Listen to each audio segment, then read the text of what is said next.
Hello guys, you're welcome back to my channel. My name is Tessie.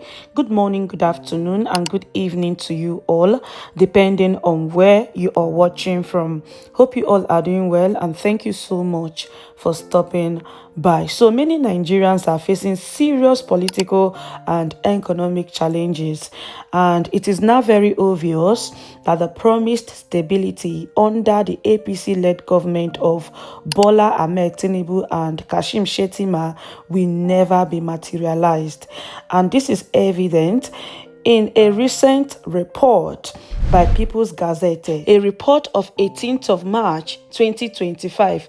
This particular report has exposed high level of corruption under President Bola Tinubu, and it says a lot about transparency under this government. A recurring issue in Nigerian politics is the continuous recycling of individuals with controversial past into position of power. Now, please stay with me because we have a lot to unpack in this news. According to the People's Gazette, President Bola Tinubu has awarded another enormous project to his criminal longtime ally, Gilbert, Chagoury, whose name is no visitor to corrupt charges over the last few years. President Bola Tinubu has once again confirmed his alignment and alleged association to the Chagoury dynasty by publicly entrusting the reconstruction of the nation's trillion naira worth seaport in Lagos to a convicted money launderer who was once banned from the United States due to his nefarious activities. Now, to refresh our mind about this bad Chagoury link, let's have a flashback on when it was alleged that these town parties and other non-state actors met in Paris for matters of similar interest during when the early days of President Bola Tinubu in office were marred by political pandemonium and public agitation. Mr. Chagoury, whose high-tech company was awarded an $11 billion Lagos-Calabar Coastal Highway project in 2024, to the displeasure of many Nigerians, has bagged yet another juicy contract to refurbish the two major seaports in Lagos, the Tinkan and Apapa, respectively. Now, despite lacking major experience in seaport construction, ITB Construction Nigeria Limited, a subsidiary of the Chagoury Group, was selected by the nation's Federal Executive Committee to execute the project in February, and this is according to a Paris-based outlet known as African Intelligencer. Please hold on because this is a massive exposition. The project, estimated to cost $700 million, will be financed by loans from Nigerian Citibank and the UK Export Finance. Funds are not supposed to be an issue because, according to my source, international companies are head over the heels, offering millions of dollars to be part of the project. Now, APM Terminals, Apapa Lagos, a subsidiary of Maersk, a Denmark company that ships container, has already offered to invest $500 million in the contract, which covers 70% of the total cost of the port renovation, according to the People's Gazette. Now, my sources also revealed that Afrexim Bank has similarly signaled interest and offered to be on the project. But at this point, it is up to the Nigerian Port Authority, led by Abubakar Dansoho, to select partners and sponsors for the project. Now, who is Mr. Chagoury? Mr. Chagoury is a Nigerian Lebanese business mogul who allegedly played a massive role in moving Sani Abacha's billion-dollar loot, going further to become a target of American authorities for bribing politicians and financing suspected terrorists. Fortunately and unfortunately, that hasn't been the case in Nigeria. In Nigeria, Gilbert Chagoury enjoys a different reality, in where his longtime friendship with Bola Tinubu continues to yield profitable deals with his companies being spoon-fed with juicy contracts without having to bid.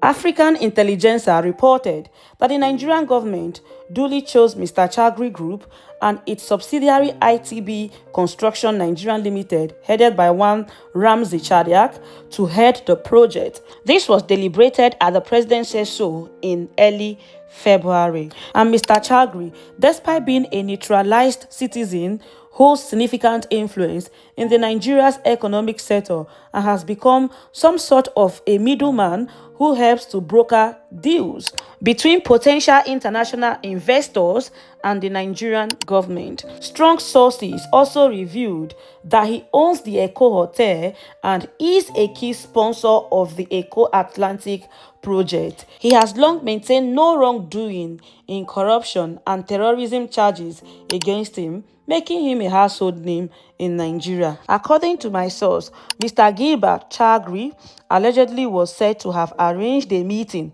for Dubai-based DP World representatives to meet the Nigerian president, Bola Tinubu, and Minister of Maritime and Blue Economy, Adegboyega Oyetola, in February 26th. Now, it is very crucial to note that this same Mr. Chagoury, who over time has portrayed a corruption-tainted history, was allegedly convicted by the US government in the year 2000 for money laundering. According to the People's Gazette, in 2021, he was fined about 1.8 million US dollars by the US Department of Justice for colluding with other unscrupulous persons to make illegal campaign donations to 4 candidates between June 2012 and March 2016. Just imagine if they can finance election in the US, the United States.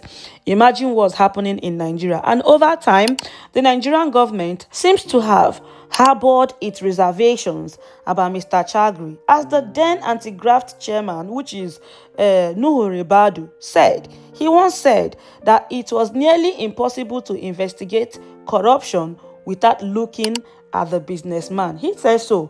Nuhu Ribadu said this in a 2010 PBS interview in California, an American media platform. But even those days, the controversial businessman denied the allegation despite variable evidences begging to be tendered. Fast forward to today, Mr. Nuhu Ribadu now serves as the National Security Advisor of the Bola Tinubu's government, a government he once opposed. Though it appears Mr. Gilbert Chagoury's close friendship with Mr. Tinubu has gone far to rapidly exonerate his reputation from being corruption-tainted to being an untouchable confidant of the president. And this confirms my earlier assertion about retarded economy and slow development of Nigeria being affiliated to a perceived recycling of questionable fellows who exert little or no political backbones for better sustainable policies. And tomorrow you will wonder why we award a project, award contracts, and nothing is being done. This is the reason. What do I know, my people? I'm only here to report what I see on the internet or what I have informations that are previewed to me. This actually will not stop some of you to believe what you want to believe, and that is it for you all. I'm going to leave you all to share your thoughts with me on the comment section, and please don't forget to like, share, and subscribe. That is the only way you can support us in this channel. And with all of that being said, I'm going to say thank you so much for watching. Remain blessed until I come your way next time. Bye.